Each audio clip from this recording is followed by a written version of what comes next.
that several reform measures would be taken up to promote rental housing. Current rental laws are archaic as they do not address the relationship between the lessor and the lessee realistically and fairly. A model tenancy law will also be finalized and circulated to the states. Large public infrastructure can be built on land parcels held by the central ministries and central public sector enterprises all across the country. Through an innovative instrument or innovative instruments such as joint development and concession, public infrastructure and affordable housing will be taken up.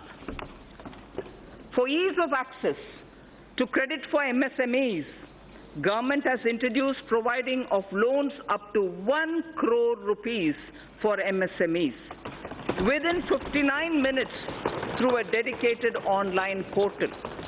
Under the interest subvention scheme for MSMEs, 350 crores of rupees has been allocated for the year 2019-20 for 2% interest subvention for all GST-registered MSMEs on fresh or on incremental loans. On fresh or on incremental loans. Government payments to suppliers and contractors are a major source of cash flow, especially to SMEs and MSMEs. Investment in MSMEs will receive a big boost if these delays in payment are eliminated. Government will create a payment platform for MSMEs to enable filing of bills and payment thereof on the platform itself, thereby cutting down the time and the process itself. Encouraged by the overwhelming response, the Government of India has decided to extend the pension benefit to about 3 crore retail traders and shopkeepers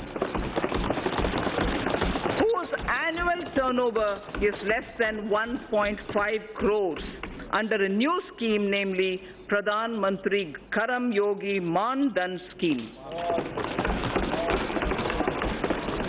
Enrollment into the scheme will be kept simple, requiring only Aadhaar and a bank account, and the rest will be on self-declaration. We recognize that investment-driven growth requires access to low-cost capital.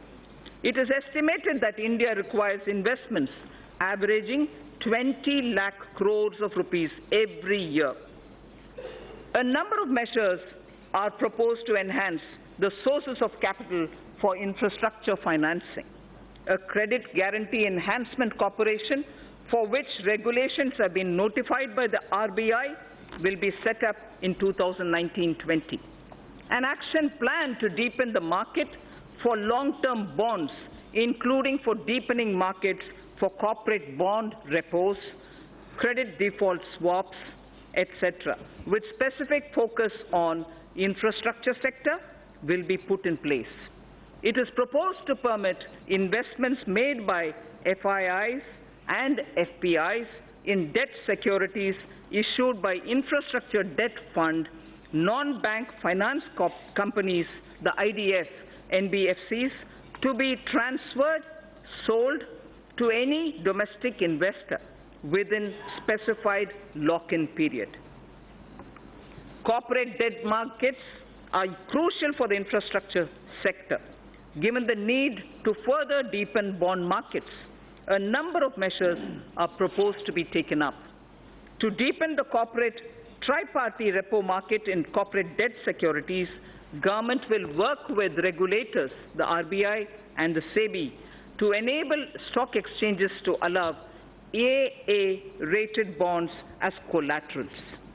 User-friendliness of trading platforms for corporate bonds will be reviewed, including issues arising out of capping of International Security Identification Number, the ISIN.